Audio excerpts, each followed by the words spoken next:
Khurumjari SKTV na sandokchari ba career plus pu meeting tabiri ba khwai pumna makpu Olivia Takhellambam na taram nokchari SKTV na akhanna ba thorama moina sandokchari ba career plus hairi ba khoi ki program asi maru oina tongan ba personality kya da tongan ba hiram kya da mai pakla ba personality singa unazaduna hogolakli ba naha singda makhoina thengna rakhi ba challenges mai pakpagi lambi da lakpa matamda thengna rakhi ba awa nungai karamna honarakhi haibina chingba singadu aikhoina wari taminaduna makhoida knowledge oihona nabagi damakta pangthok saba thoramamani career plus haijariba program ase ngasi career plus ki tarama thoi subai episode asida khoi ki studio da lengsin duna leibiri bsc Khangembam Ranjita Devi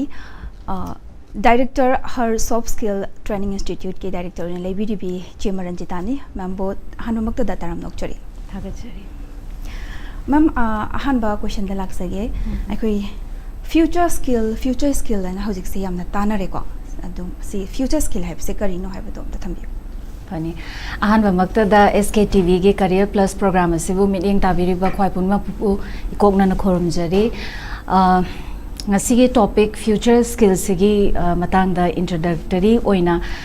future skills haragadi akoina hojik se AI na take over tawraba generation amani technology industries mayam sing se yamna advance hoiraba workplace skills workplace kumba job role gumba se constantly change tawraba generation amani ko aduna ngasi khoina choose tawriba profession career ama aina semjarage na khanjariba egi profession se hayeng chahi manga tara leiraga masi exist tawgadra tawroidra na khoina yam khanaba matam ama su oire adagi aigi haizaba skills amadi knowledge mayam singse hayeng amuk tungda masi chanabham leigadra leiroidra haibagi mayam se loina mi paina raba matam amani aduna matamgi matung inna ahongba kaya laklagazu akhoida skills khara leihoragadi masigi skills na hayeng akhoi se adum chanaba employable ohenba adagi akhoina extra oiba skills lairik tamba school da or college ta tamakpa academic knowledge to khaktang nataba masigi skills bu khoina future skills and high samna haiba matamda chahi manga tara mamang dadi youtuber adegi social media da khoina social influencer kaina adegi drone operator kaina hojik thabak ano no profile ka thogla iba mayam singse hana khogi matamda masi career oina sembe yaina ka khoina khangba natte ko adubu hojikti sumaina technology wangapagi matungina tools singse yam right way the season abadagi khogi doctor engineer amana tan mangamba paisa se moisu tan ba horabane hojikti adu sumain tawdana sagi ahongba mayam lakpa singse akhoina di adapt tawba tammaga hairaga matamgi changes leiraga su aise adum chanaraga leiba employable oiraga leiba skills sibo khoina future skills in high noise aduga future skills sida khoigi makhal gadi leibra makhal sigi matang su haibi makhal se yam le future skills hairagadi khoina technical oiba skills ka soft skills ka se punjanaraga khoina future skills and high ado ahamba da ai soft skills ki matang se da ai khara panjarake soft skills hairagadi saige communication skills tagi horage communication skills khoina phaniam skills knowledge leijaraga zu ai ki technical skills se aina kitang machu tana enhance tauba or ai ki value kitang add toge hai taragadi ai se mi loina bahaiba mi ga wari watai sana bahaiba ai ki interpersonal skills communication skills am strong webam change adagi amaromda ani shubada hairaga na khoi ki emotional intelligence and hai khoi na english ta haibedi ai gi emotion amadi mi gi emotion se aina phajana manage tauba haiba hayeng aina future da company da thabak tawra azu or aina entrepreneur amo oiraga zu aise sai aigi emotional intelligence aina kaigumba phajana strong oina manage hadi emotion manage tawba haitaraga di team oin thabak tawrokpa matamda socialize tawrokpa matamda masina duki mate kanare ko adagi koina critical thinking kaina le masisina aina mi na haiba khaktang natana aigi data properly analyze tawraga information mayam singse aina properly collect tawraga aigi oiba right decision ama loba ngamba sumba skills se yam darkar oire hojikti ko adagi problem solving skills kana hai hojiti company da employers singna moina mi hire taw matamda magi any challenges ama lakpa matamda solve tawba ngamba situations yam calmly under pressure leiraga zu yam calmly handle tawba ngamba problem solve tawba ngamba sumba skills skills is okay na future skills manung da chale si soft skills ama oidoi ni degi yamna di leire du khara khaktang ai dum khara panjarake the maseda koina adaptability and flexibility have the change ahongba myam la aga su akoina dum carry to ngamba adapt toraga dum move on to ngamba ko sumba skills se so yamna highly on demand oina leire aduga amana financial literacy se su yam dakar oire aina talibe pesa se ina kamaina sizinaga da no financial knowledge se fazana leiba masi su yamna dakar oina ai haijaningi ko to simayam sing ja koina sum soft skills ki manungda challe aduga amana koina technical skills ki manungda leibase digital literacy na ina sa haijage base digital literacy se digital skills have de koina AI gi ano no thoglok iba tools mayam jing se koina right way the seasonaraga yam responsibly wisely ko koina masigi skills se seasonaraga koina ai any profession do oro as employable ohen bada aduki mate achauba thodang ama lawe na ai haijaninge. Okay, thank you ma'am. Aduga makha tabada khoi hojik ki youth sing sina thabak thiri ba haita haija badare ko thabak thiri ba na sing like tambal loiraga thabak thiri ba na sing sina makoi na private job ni khangdi any thabak thira ko matam da thengna ba makoi gi ashwan ba haija badare sina kari maru ena kari da thengna bi aduga soft skill haiba ma skills yamna maru oiba ma lakpa future skill yamna maru oirak importance oirak pasina maram oirak kanda educational degree khatangna hausiki matam da thabak phangba se warak pagi fiba mama lai se mem sita kari si matang su khatham biyo employability gi matang se ko haurak padagi kwai main issue se kai no haiba matam da there is a gap between education system ga koi industry demand haitare ko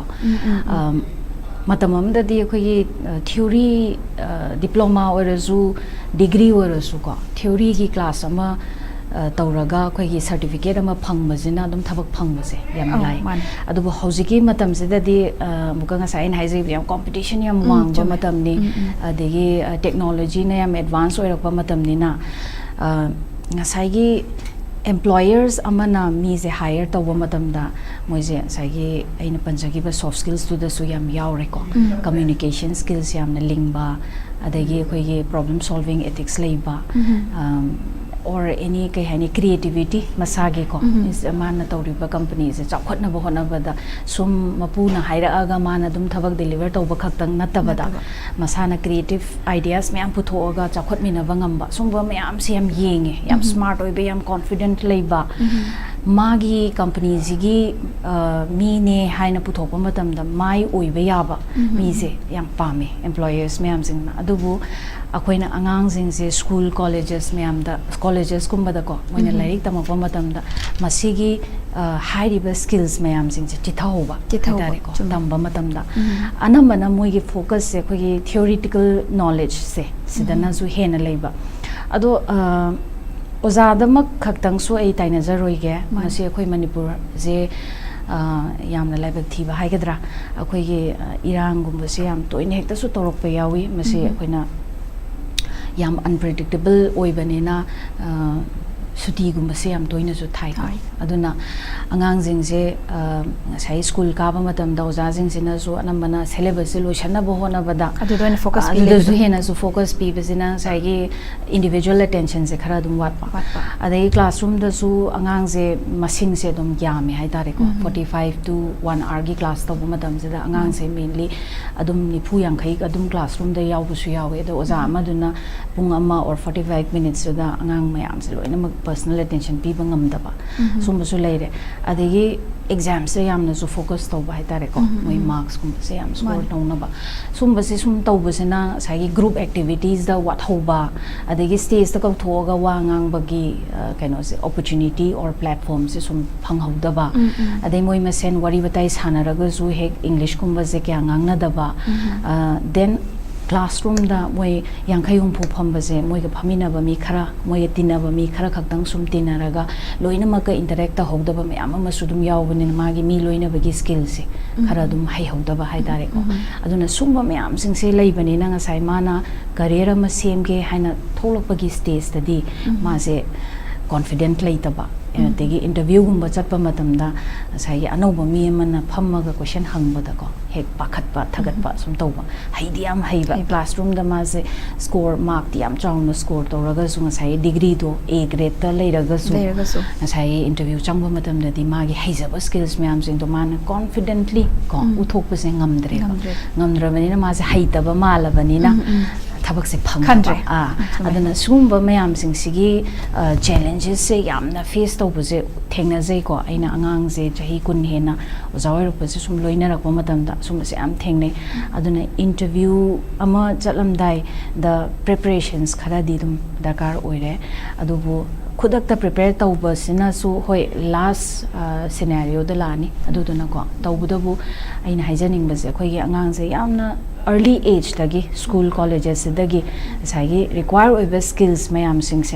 akoina adum impart tawba hoba yai aduidi moi aduga adum like su hard skills su soft skills su animak se loina na la agadi haying mana thabak apply tawpa matamda monda adum challenging oirena khanbadu maduga soft skills se akoi school colleges singda sigi kaino ma hapsan ba ma mathau tai na khanbibra happy yai sidi moina tammi ba haidi lyric se moina tammi ba lyric plus mana school college se jatli je soft skills adum yauraban tammi se ko samna haiba matam da angang je mirak tin ba hai halli ne ba koina soft skill hai je interpersonal skills na so haira ko mi loina ba haiba skills hai tare ko si mana nungti gi school du da angang chama chani hena tammi ba do adum mayam jing do ma je loina ba gi platform ama phanga bane ba mana loina da ba gi oidoi ko classroom do jana kaino malai re ma tak ba je noi kyam haire kyam gyan tare have je written exam se khaktang tawbai mahuta angang je in form of presentation kumba atraga speech kumba da ko moi je kau thoga ka sum hayalla ka di magi communication skills ju dum improvement ama la ka doini ko mi mang to pade ki handa ba phawan ba do mani adegi team work kumba ka se tawba da khoi gi group activities kumba tawhon ba kanda angang je khoi mi makhan je kamaina loina ga da ge haying future da man thabak torok ba da magi team work se am darkar oibani na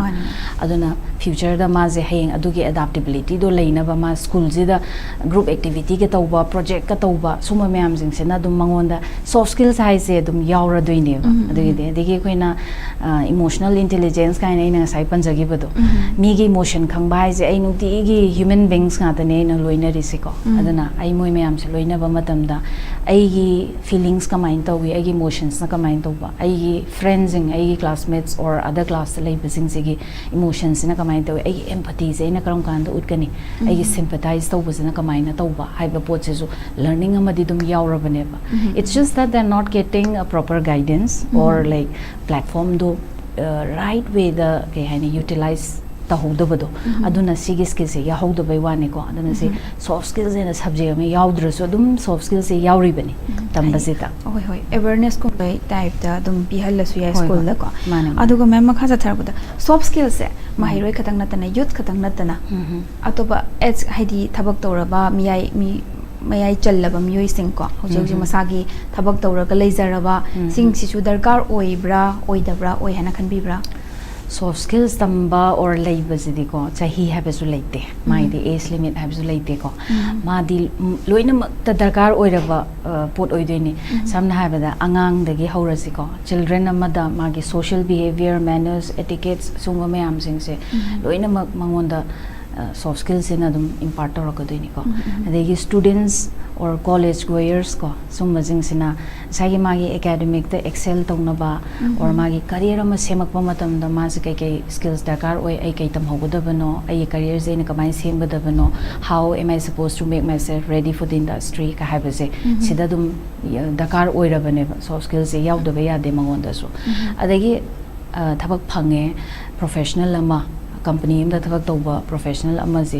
mangon da su hayeng magi mana tawjari ba thabak tu da ma je growth kumba phange haitaragadi soft skills e yaudra de phangoi doine ba du su ko aduna mangon da ka even business tawba business owners entrepreneurs me am jings da su ngasai ge customer relation ka maina build tawgani aduna communication skills da oiro magi product selling system da oiro ga su marketing da oiro ga su ko soft skills e dum every individual da dum require require oirabanina masidi specific si person sida khatang require oi soft skills sidi habidi ai leiten khalli aduga madam ma'am ना सिगी अखोई सिगी लंबी सिद lucky बगी वारी से हैपे ताजागे बको हाइदी सर्टिफाइड ओइरबा सॉफ्ट स्किल ट्रेनर ओमा ओइना लेबिरगा मैम ना सिगी हर हाइबा सॉफ्ट स्किल ट्रेनिंग इंस्टीट्यूट से हांगदो रखिबसे करम वाखलोंदगी नो करम चाहिदगी हांगदो होबिरके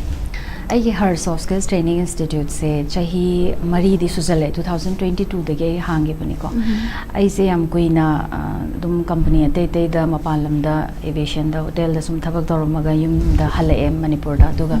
ओजावै बहोगिम 2008 दगे को अदगी सुम क्लासिक हॉस्पिटैलिटी ट्रेनिंग इंस्टीट्यूट दा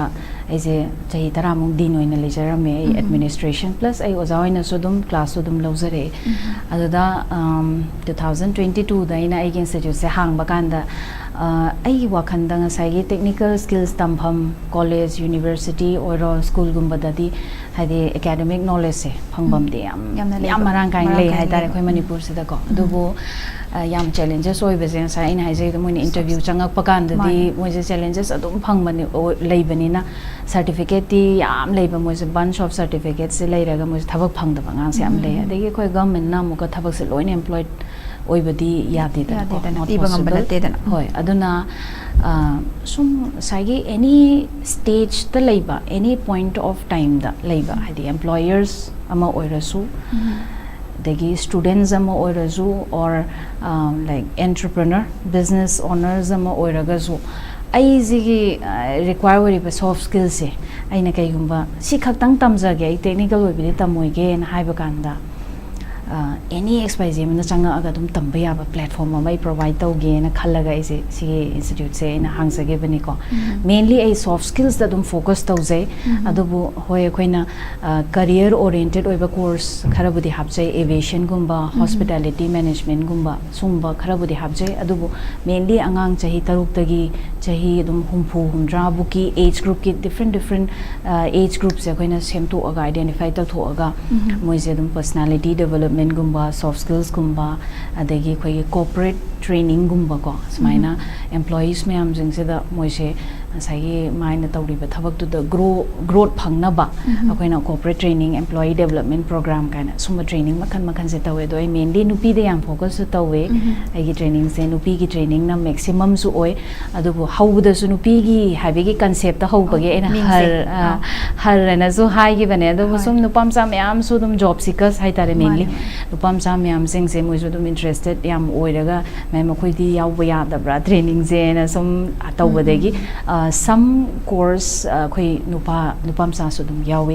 de angang machagi training da ka se dum nupam sa dum yawe but maximum training de nupi de am focus to se hai tai aviation ki da ma'am na hotel management and aviation da housing se haujikan gi nupi macha sing hai jabatare ko in khalak li nupi macha sing se ayam bana cabin crew se yamna ngauza ba hai tare ko moi gi lifestyle lo pamza ba adum ba oina khoina yam thengna jai ba ko ui ko asigi matang da di mioi khuding mak hai nupi khuding mak nupi macha khuding mak to class 12 pass toraga ma do magi chahi do yau taraga di ma se yarani gaina interview se da yaw ba yarani gaina kai khanbi moi da di kai wa thambi ninge madam any career ama semba matam da profession ama choose to matam da ko thabak khuding mak se ka shu live na ti loina mak magi challenges adagi magi of course advantages merit point de loin lei do ni ko adago aina sum notice to bada ko yangang jeng se na loinamak adum social media je paire ko paibenina social media da ngasai yangang air hostess oi bijing jena photo kapa ga thagalakpa adegi moina ga dum lam koi ba tolop ka sauna chaba si yam nungai ga da man ba do hadi glamorous world and then luxurious lifestyle 5-star hotels da ga layover leiba kanda ka tawa foreign countries ka chatpa se ubada sai ju si tawninge haraga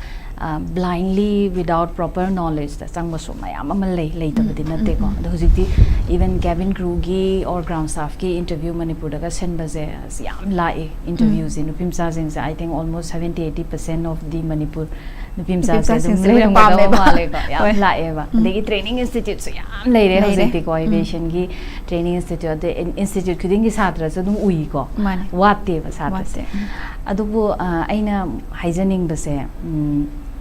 Asagi glamorous side to khakang nataba. There are so many things akoina behind the scene ka haigadra. Suma miyama malay ko. Si se khangaga khongdabiyo na e haijaningi ko. Haibidi yamna phazaba job amani because mi gi seba tawduini mi gi journey ze yamna comfortable and satisfying am nungaiba journey ma yumdigi ma panthokpa ze everyone's comfort zone ze yumni ko. Yumdigi khong hek thangtorokpa matamda yam nungai na problem laitana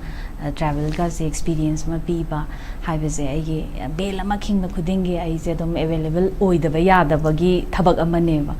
adegi ai na lan gera laloira ai ngonda ka se dum saigi airlines waina represent or thoi banena ai ngonda dum taina doini ko aduna na saigi ai je yam na kai haitare yam strong oiba ma changi mind se mentally ai jam properly prepared to mazu changi ko ham hyper oiba short tempered oiba mina yate adegi pressure handle tawba yam calmly handle tawba then yamna kai haitare maton wang ba madani koina nungaitre haira thong hang to ge ta thokla tumba ya ba mafam datte ko leidori se yam luba stage ni aduna simse yam calm yam patience leiba adegi tasengna thamoi sengna ai migi oina me on the migi sebase tawzaningi me harau hanningi I really like to serve people kind of tholopase sigi ama quality chain bam di dakar oi adu si yawda bi da dum just masai glamorous tu dang uraga adu chalaga di survive to bangam de adum angang wai haraga kapaga dum tholoppasu yawi khangdraga chapase aduna aina suggest tawgada base hujiti platform yam leire ko training institute su leire training institute da kai guma training ama tawraga ai apply tawdaba yade habisu kashu leite platform se sai social media da su YouTuber ke miyam ama su leire ko moina ka se dum kamaina preparation tawjagadabno self preparation da oiro ade kai question ka hangi kamain tawi ade ai gi journey je cabin crew be kana kai tawi kai challenge phangi ka se khoi dum loi phange ba yeng ba aduna phajana properly deeply research tawraga ko industry si da changbi ba adu taraga di dum yam nungai ba ade you really need to enjoy what you're doing your passion needs to be there ko passion yauda bida mina tawena dum pangcha chapado adu nataba aigi chanabra haibado yenga changba mathau tai na I haijaningi aduga ma'am akhoi ge ma'am ge institute tagi oiraga su atop airlines tagi interview akhoi gi lamda lak matamda akhoi gi khalhaudriba ma'am se khan ki bakhara di yaugre moina airlines suna khalhaudriba ma'am se kari dagi asoi base mogi problem se kari dagi mainly kari dagi thingnabe mainly the communication skills weak oibana so anamba oyen ai haijani ko sai na so education system da khara issue lai basu ai haijagre ko do ngang da bani na akoina globally koina khong hek thangtok pa matam da ai gi aina lonjari ba meite lonji lola roi da bani aduna sai gi language habits the more I use ko ai adum adugi fluency se ai develop to bangam doine aduga aina season adragadi ai se adum ngang mangam moi doine aina khalliba wakhan je ai right way da ai se express to bangam moi doine ba ko aduna yamna dakar way koi gi communication skills se moi di dum interview lo bakan da koi ni question hang ba je wari je sana doine sana ba je english da dum sana maximum hindi jeti hindi da ga jam hange ko aduna english hindi ha je de commonly everywhere da dum season araba language ma oi bani na masigi language ani se yam hai ba je pame every employer sing da moina ko aduna moje communication skills da yam phajana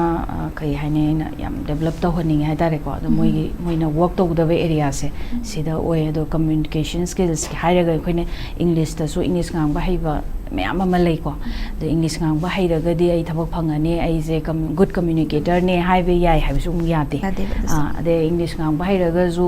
sai way of communication ko what to speak how to speak where to speak kind lei ko adum niti niyom yam pleasantly phajana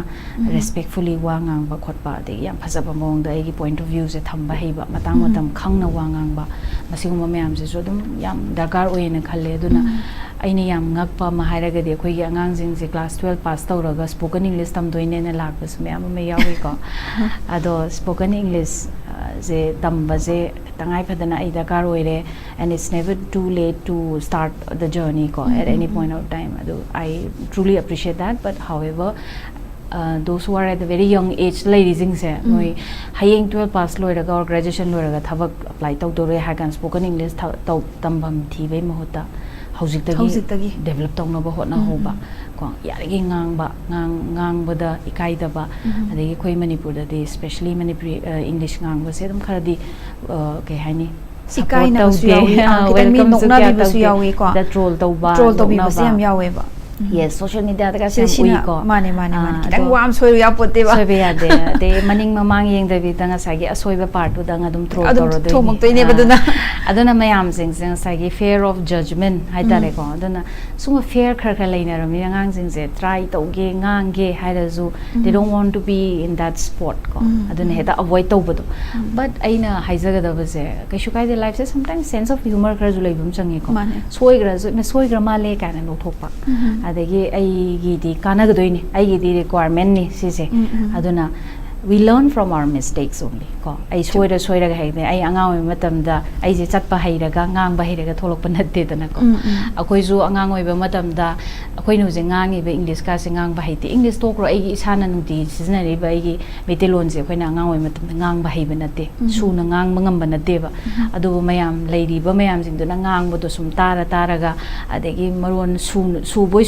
su ngang kan da sentence complete oi na ngang ba haire ini ko aduna adumaina dana language haibise adum English or Hindi oro aingona dakar oye na khangagadi ngangbiyo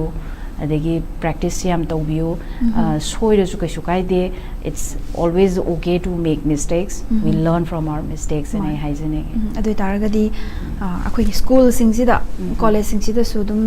English ta dum wari sana ba haibse yamna thina mathau ta ba haibde akoi je dum makha ta na Manipur dum leiraga Manipur dum thabak tawni haiba leita bani na ichai su sing inauk sing se adum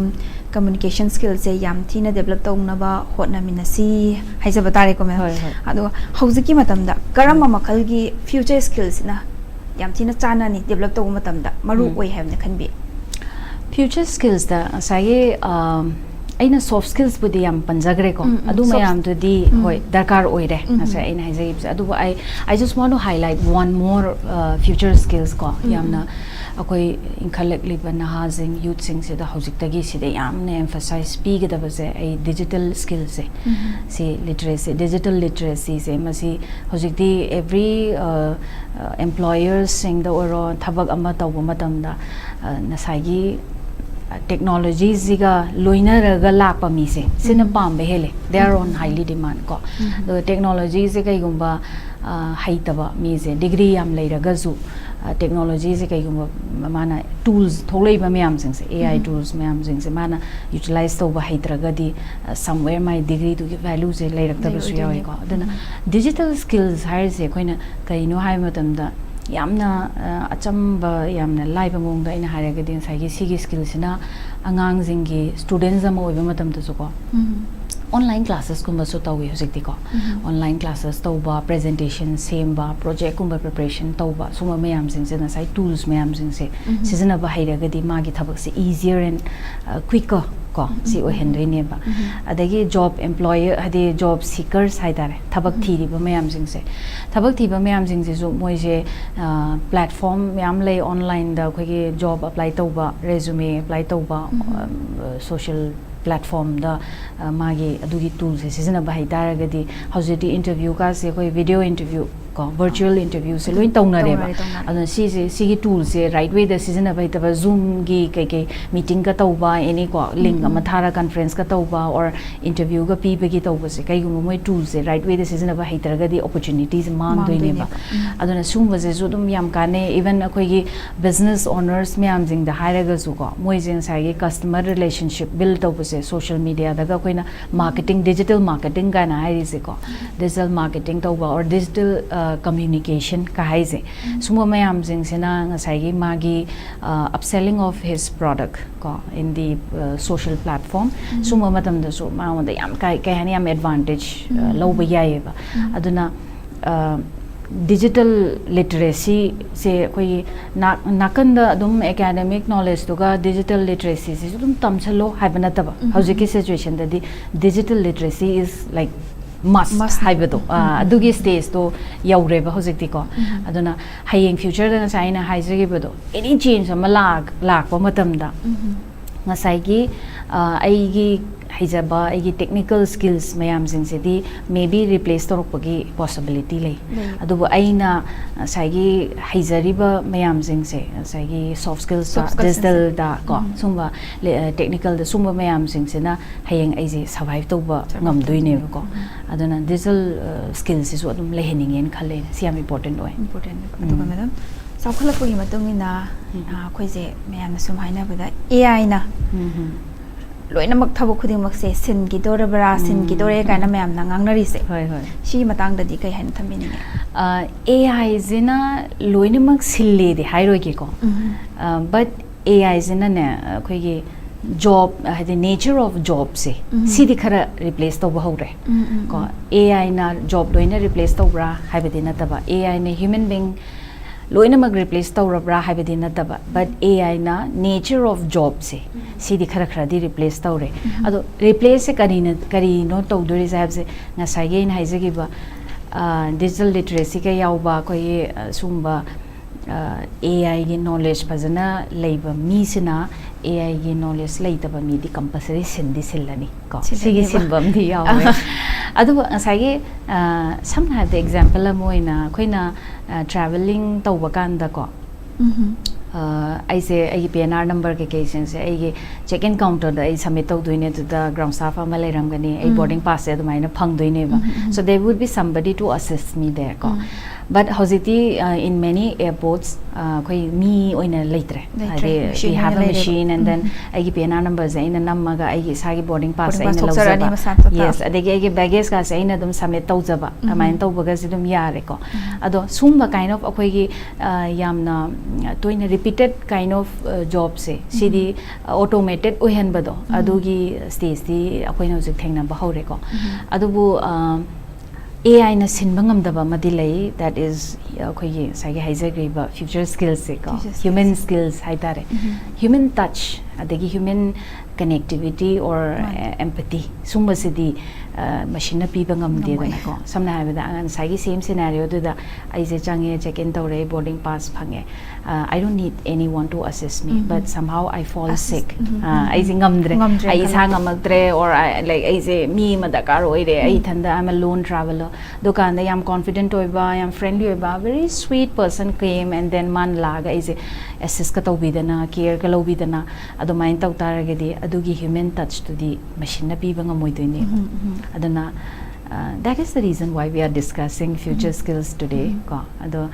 AI na loina replace the way habits magde haijaning de we can still survive even though AI thogla aga so hoi hoi ado madam gi amuk kena lakcharaga madam gi her soft skill training institute se sina ngasi phawbada youth kaya mukti thabak moi ki thabak phanghan bangam khre habsima okay thabak ti yam pire ko thabak se koina mapan lam da su pire manipur da su dum myam ama taw su lei hadi do su do who don't want to relocate themselves mapan da ka chatning da ba family issues lai boro any ko masagi background problem issues lai bana ado manipur da su dum thabak myam pi ado mi masing mak haraga di hoi over 200 300 ti dum tawramani thajai ko dum yam me koina pi gri se angang sing se aduga koina pi ri se only aviation and hotel management hadi aviation hotel management taw bangang jing khaktang da aviation da natraga hotel da piba khaktang su natte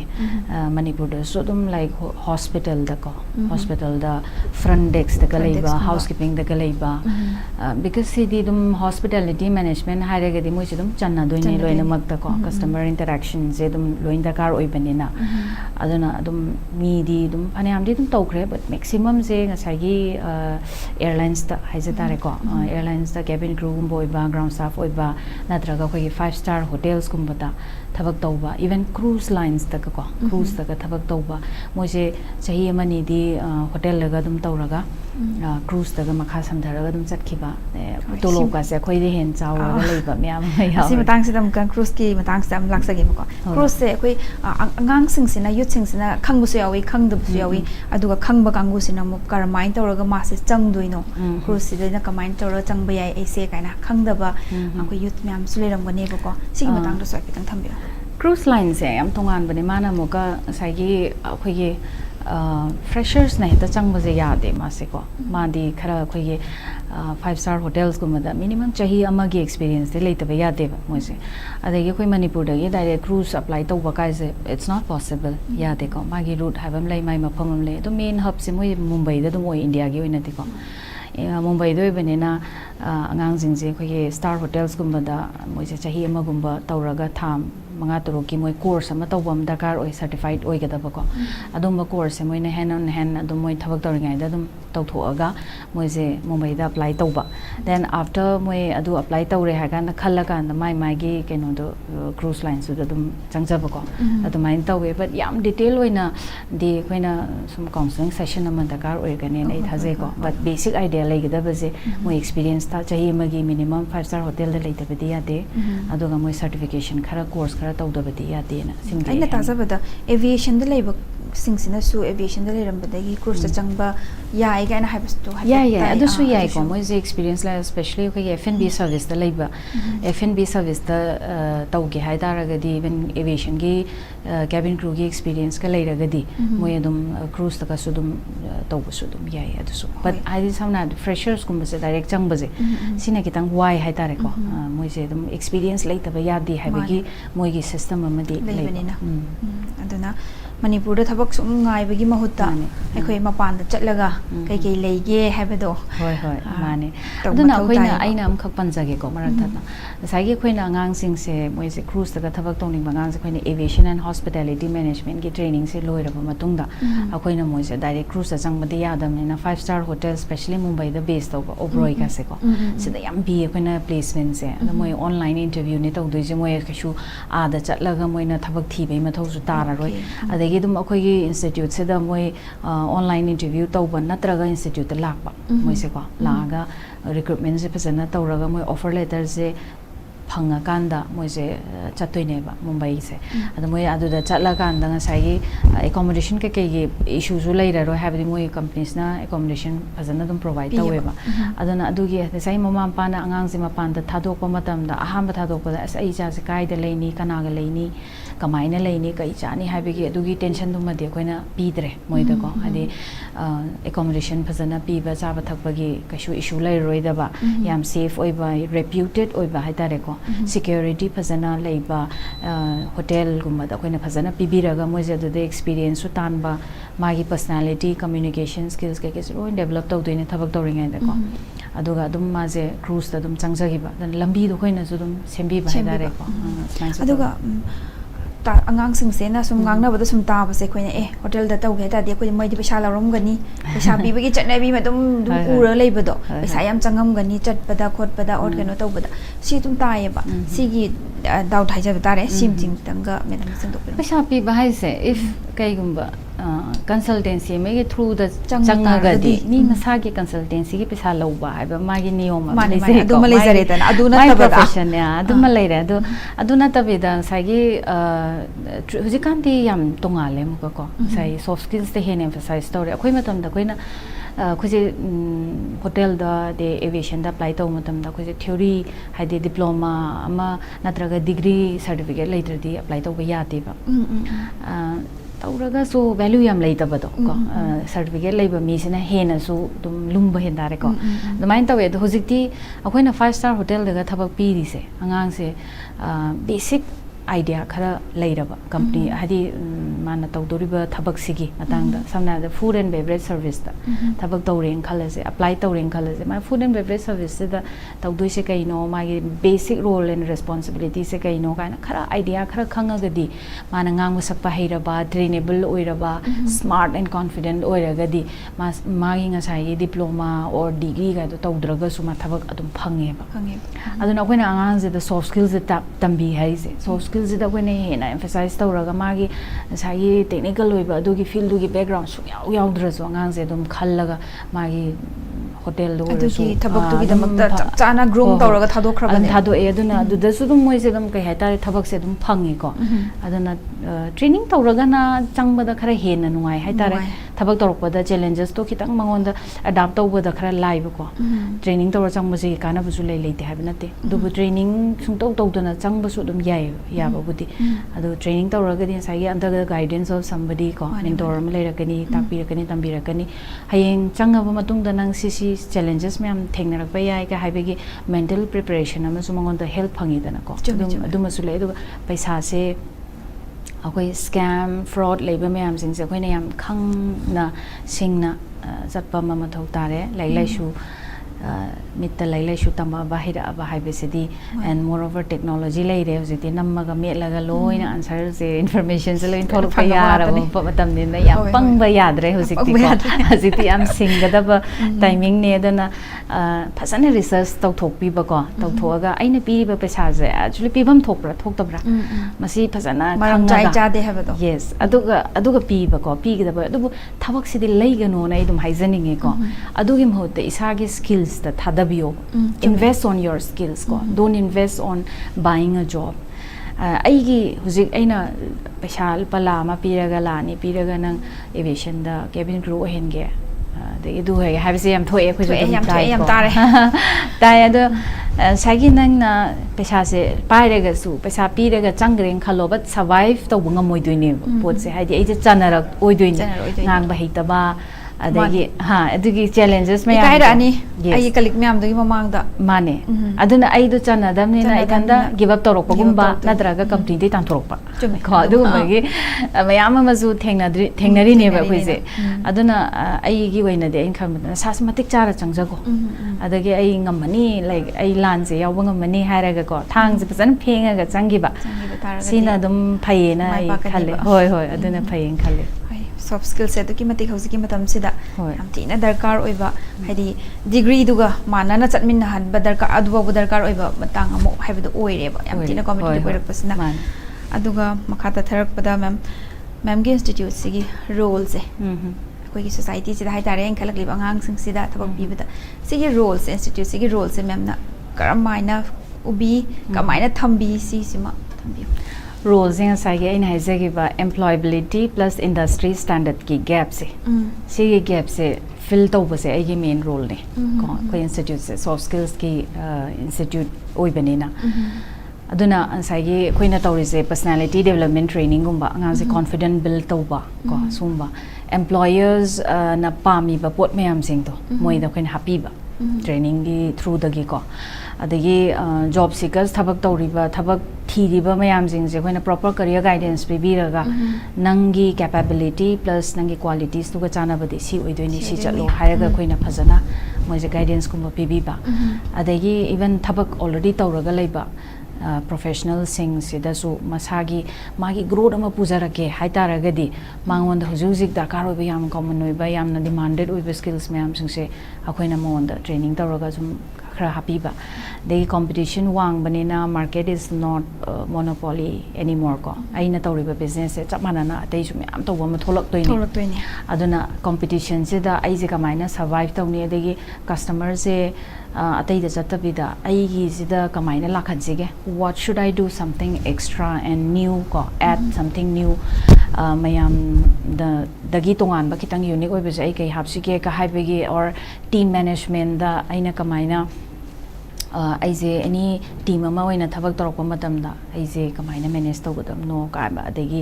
aigi organization che chakhotna bo hona bada aise kai ke tawgadam no ka habe sumba or professional etiquettes ka haidare ko thabam pham da workplace skills thabam pham da aina do's and don'ts kai do be to be ai ka habe sumba training corporate training se summa ka sem pb ba dan thabak business owners sing da yam support pi khoina ko industry se gi require oiba or matam se gi chatna bi generation to generation changes lak pasida yam demanded ba hojikan gi dakar oiba potse akoina moida su mateng pangaga employers moi already employees haitare sorry ko employees sing sida akoina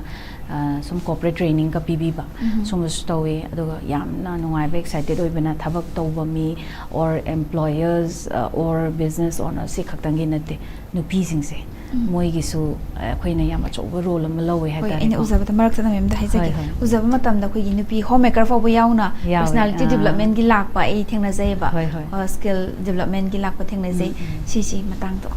women's personality development ꯑꯅ ꯑꯩꯅ ꯑꯗꯨꯝ short ꯇꯔꯝꯒꯤ programme ꯈꯔ ꯑꯗꯨꯝ organise ꯇꯧꯋꯦꯀꯣ ꯊꯕꯛ ꯇꯧꯔꯕ ꯅꯨꯄꯤꯁꯤꯡꯁꯦ ꯑꯗꯨꯝ ꯉꯁꯥꯏꯒꯤ ꯃꯤꯃꯥꯡ ꯊꯣꯛꯄꯗ ꯑꯗꯨꯝ ꯈꯔ ꯀꯟꯐꯤꯗꯦꯟꯁꯀꯨꯝꯕ ꯂꯩꯇꯕ ꯄꯕ꯭ꯂꯤꯛ ꯁ꯭ꯄꯤꯀꯤꯡꯒꯨꯝꯕ ꯑꯗꯒꯤ ꯃꯥꯒꯤ ꯄꯔꯁꯣꯅꯦꯜ ꯄ꯭ꯔꯖꯦꯟꯇꯦꯁꯟꯗ ꯀꯦꯗꯤ ꯌꯥꯝ ꯀꯦꯅꯤꯡꯉꯒ ꯁꯨꯝ ꯀꯦꯕꯁꯦ ꯍꯦꯛ ꯇꯝꯕ ꯆꯠꯂꯁꯨ ꯀꯩ ꯍꯥꯏꯅꯤ ꯑꯉꯥꯡꯃꯛꯁꯨ ꯅꯠꯇꯕꯅꯤ나 ꯑꯃꯨꯛ ꯑꯩꯕꯨ ꯇꯝꯕ ꯑꯃꯨꯛ ꯆꯠꯀꯗ꯭ꯔꯥ ꯑꯗꯒꯤ ꯁꯥꯔꯤ ꯑꯃ ꯁꯦꯠꯅꯤꯡꯉꯦ ꯃꯃꯥꯡ ꯊꯣꯛꯂꯛꯄꯗꯗꯤ ꯀꯦꯅꯤꯡꯉꯦ ꯑꯗꯣ ꯑꯩ ꯀꯃꯥꯏꯅ ꯇꯧꯗꯣꯏꯅꯣ ꯀꯥꯏꯅ ꯁꯨꯝ ꯀꯗꯥꯏꯗꯒꯤ ꯍꯧꯗꯣꯏꯅꯣ ꯀꯥꯏꯅ ꯈꯪꯗꯕ ꯍꯦꯛ ꯄ꯭ꯔꯣꯐꯦꯁꯅꯦꯜ ꯃꯦꯀꯞ ꯑꯥꯔꯇꯤꯁ ꯑꯃꯒꯤ ꯃꯈꯥꯗ ꯃꯦꯀꯞ ꯇꯝꯕ ꯆꯠꯇꯣꯏꯅꯦ ꯀ ꯍꯥꯏꯔꯁꯨ ꯍꯦꯛ ꯁꯨꯝ ꯂꯩꯀꯥꯏꯒꯤ ꯑꯣꯏꯔꯣ ꯌꯨꯝꯒꯤ ꯑꯣꯏꯔꯣ ꯁꯨꯝ ꯏꯀꯥꯏꯕꯗꯣ ꯄ꯭ꯔꯦꯁꯔ ꯑꯃ ꯂꯩꯗꯅ ꯍꯦꯛ ꯈꯣꯡ ꯍꯦꯛ ꯊꯥꯡꯇꯣꯔꯛꯄꯁꯦ ꯏꯀꯥꯏꯕ ꯁꯨꯝꯕ ꯂꯩꯕ ꯃꯌꯥꯝꯁꯤꯡꯁꯦ ꯅꯝꯗꯅ ꯑꯩꯅ ꯑꯗꯨꯝ ꯆꯤꯡꯊꯣꯛꯑꯦ ꯑꯗꯨꯒ ꯃꯣꯏꯁꯦ ꯑꯗꯨꯝ ꯇ꯭ꯔꯦꯅꯤꯡ ꯇꯧꯕ ꯑꯗꯒꯤ ꯑꯩꯈꯣꯏꯒꯤ ꯁ꯭ꯇ꯭ꯔꯦꯁ ꯑꯦꯟ ꯑꯦꯡꯒꯔ ꯃꯦꯅꯦꯖꯃꯦꯟꯒꯨꯝꯕ ꯁꯦꯁꯟꯒꯨꯝꯕꯁꯦ ꯍꯥꯞꯄꯤꯕ ꯃꯣꯏꯁꯦ ꯉꯁꯥꯏꯒꯤ ꯂꯥꯏꯐꯇ how you are suppose to stay happy ꯀꯥꯏꯅꯀꯣ ꯍꯥꯏꯗꯤ ꯃꯥꯅꯦ ꯃꯣꯏꯗꯤ ꯉꯁꯥꯏꯒꯤ ꯅꯨꯄꯤꯁꯤꯗꯤ ꯑꯩꯈꯣꯏꯒꯤ ꯀꯩ ꯍꯥꯏꯅꯤ ꯔꯦꯁꯄꯣꯟꯁꯤꯕꯤꯂꯤꯇꯤ ꯌꯥꯝ ꯂꯧꯒꯟꯕ ꯁ꯭ꯇ꯭ꯔꯦꯁ ꯌꯥꯝ ꯂꯧꯒꯟꯕ ꯅꯨꯄꯤꯁꯦ ꯑꯗꯨꯝ ꯑꯣꯏꯗꯅꯀꯣ ꯍꯥꯏꯗꯤ ꯈꯔ ꯍꯦꯟꯅꯁꯨ ꯑꯩꯈꯣꯏꯅ ꯃꯤꯁꯤꯡꯁꯦ ꯏꯁꯧ ꯑꯗꯨꯝ ꯂꯥꯡꯒꯗꯕꯅꯦꯕ ꯃꯥꯅꯦ ꯃꯥꯅꯦ ꯑꯗꯨꯅ ꯑꯩꯈꯣꯏꯗꯤ ꯈꯔꯁꯨ ꯇꯦꯟꯁꯟꯁꯦ ꯁ꯭ꯇ꯭ꯔꯦꯁꯁꯦ ꯂꯧꯒꯜꯂꯤꯗꯅ ꯑꯗꯨꯅ ꯉꯁꯥꯏꯒꯤ ꯅꯨꯄꯤꯁꯤꯅ ꯏꯁꯧ ꯂꯥꯡꯉꯕ ꯅꯨꯄꯤꯁꯤꯅ ꯋꯥꯔꯒꯗꯤ ꯑꯗꯨꯝ ꯂꯣꯏꯅ ꯀꯥꯏꯔꯛꯏꯗꯅꯀꯣ ꯑꯗꯨꯅ ꯅꯨꯄꯤꯁꯤꯡꯁꯦ ꯑꯗꯨꯝ ꯈꯔ ꯑꯗꯨꯝ ꯅꯨꯡꯉꯥꯏꯊꯣꯛꯄ ꯈꯣꯠꯄꯁꯦ ꯈꯔ ꯍꯩꯕ ꯃꯊꯧ ꯇꯥꯏ ꯍꯥꯏꯕꯅꯤꯅ ꯑꯩꯈꯣꯏꯅ ꯁꯨꯝꯕ ꯄ꯭ꯔꯣꯒ꯭ꯔꯥꯝ ꯃꯆꯥ ꯃꯆꯥ ꯍꯦꯄꯤꯅꯦꯁ ꯄ꯭ꯔꯣꯒ꯭ꯔꯥꯝ ꯀ ꯍꯥꯏꯇꯥꯔꯦꯀꯣ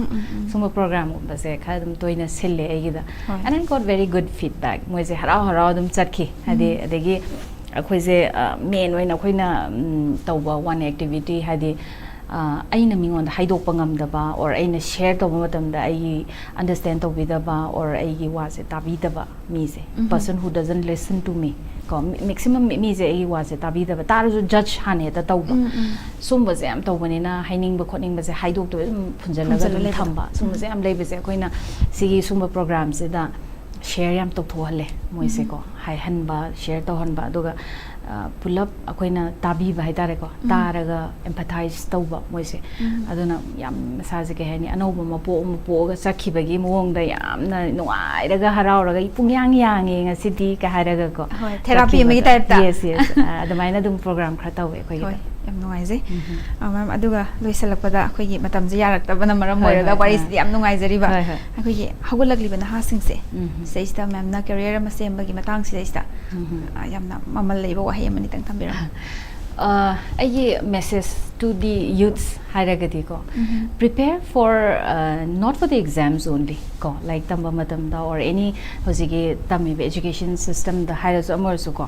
prepare four your life challenges, real life challenges, not for the exams only. Because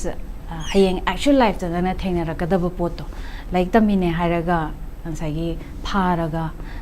exam da mark wangna score tawna khaktang tamba nataba aigi punsida sengba ina thengnarakadaba mayam singse haibadi mi loinabagi skills oiro wangang bagi mawong oiro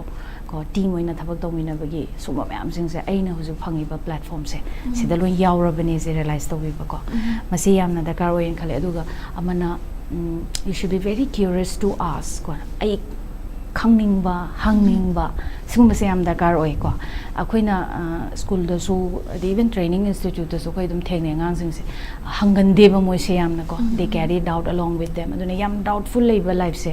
hayeng sai doubt macham cham yam da loi punchalaga sum carry tawu matam da yamal kadoine igi life da heng problem oi doine baduna ko aduna everything ze ne clarify tawra dum chapi ba sisina ingon da heng future da yam kana gani na ai haijaninge adagi akoina learning and development should be a lifelong process. Any changes ama lakpa anauba ma heti lakpa matam da ko akoina yarige tamhaunaba khanghaunaba heihaunaba si hotnaba se masi yam mathau tai dakar oin khale so that future da aise adum chananaba ko aise mina replace toba yadanaba sumbagi skills se ai honda adum sain haijagiba future skills mayam se adum adapt tawnaba hotnaba si yam dakar oi last oina samlapna am khatanga I panjaramge let's be a responsible citizen ko yam aigi heiba skills knowledge mayam sing se yam right way da season se ko yam na misuse toraga mi gi mang na ba season bi da ba akoi mioi be khoi sidi aina la hingba matam lakba matam da su or aina chakhi ga da ba matam da su ai kaim ta purakte kaim ta su puroi ko aina thamam doi se aigi legacy aina tauramba mayam sing aigi aphaba thaba phataba thaba si sina aigi dum legacy ma oi hodoi ni ko adana aina any wa mangang su aina anything ama tawba matam da aigi impact se aigi generation the pirakadoi ne ba aina aphaba ma taramagadi how good I have contributed to the society adugi matungi na aigi icha issue aigi makhata ba generation lakpa singsina moina adugi legacy do haidi yamna nungai na ko yam proudly adu lehodoini moida sukana ba moidene aina any moigi problem ama challenges ama lakpa matamda aina moigi damakta khallaga leiba oidoine aina tawramba potuna adu aina ke phatabam tawramaga di angang mayam duna phaniam pharaga su aigi phataba dugi dum mark ama dum mangon punsi chupa piramadoini aduna aina heidiba hojik tools seasonariba even digital skills lainari mayam se misuse tawbidaba social media or social platform yam seasona matam yam responsible oiba wangang bada su yam responsibility ko aina ngangi ba wahaiji na kayam aphaba or phataba impact pirakani haibagi yamna munna khantharaga ko ai platforms right way daina seasonaba so I just want to say be a responsible citizen that is the most important thing aduga invest on your skills right now so that you can have a very good or say a better future thank you so much ma'am asi jengraba ma'am gi matam se khaidok piraba khaidok piraga koi gi studio de leng birak tuna mamal yam laba wari kaya ma share to biraba koi gi youth sing da kanaraba wari kaya ma hai biraba aduki mati thagat jari aduga madam gi tung gi punsi da show koi gi hawgalagli ba na ha sing da hena guidelines me ama pibi duna matik chaba youth me ama puthok pangam ba oi biu haina SKTV ki site te haizari thagat jari thank you so much ngasigi oinadi SKTV na sandok chaba career plus matang asalo sanjare mijeng tabiri bo khoi pamna mukpo amuk hana khurumjar